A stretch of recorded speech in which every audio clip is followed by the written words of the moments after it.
Do you like to be rejected? I don't. I like to be affirmed. I like to be praised. I like people to say, way to go, Roger. You're really doing what you need to do. It's not fun when people close to you reject you. And not fun when people you don't know reject you.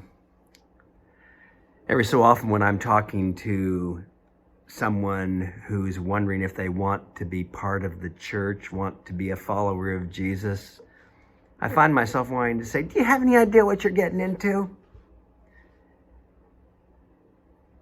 This discipleship way is not a walk in the park. There's a revelatory moment in the Gospel of Mark where Jesus says to the disciples, who do people say that I am? And of course they give various answers. But then he says, who do you say that I am? And Peter, of course, blurts out, you're the Messiah. The text says that he then sternly ordered them not to tell anybody about this. Why'd he sternly order them? Because they don't understand him. They think that this journey they're on with him is going to end up with victory. It's going to end up with defeat, with rejection. And he goes on to say, the Son of Man must suffer many things and be rejected and be killed. At which point Peter rebukes him. Wow. That's what Jesus will do a chapter later in Mark when he rebukes an unclean spirit. Peter rebukes him, and let's just be honest, we often rebuke him. We don't want to go this way. We don't want this to be our understanding of the discipleship way. We want victory after victory. But guess what? If we follow his way, if we live the truth, it's going to bring some resistance. I received an email from a colleague yesterday wondering if we'd be willing to stand in solidarity with Xavier University that had their racism is a sin, Black Lives Matter sign torn down by the U.S. Patriot Front. Well, we know the U.S. Patriot Front.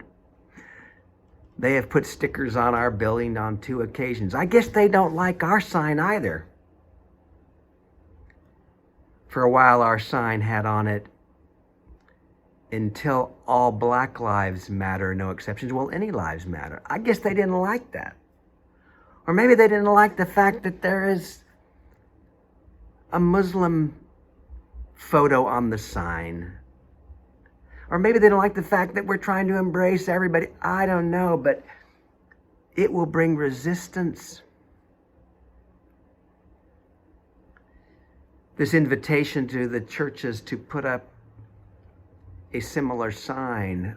I think one of the subtexts in the invitation is that as these churches had to ask their governing bodies to consider this, the subtext was, well, maybe the churches won't want to do this. Maybe the churches will be worried that their own membership will be upset about this, worried that there will be retaliation. Well, if we're going to follow this way of truth, we've just got to accept that this is part of the deal, and I don't like it. I don't want to pretend that I like it.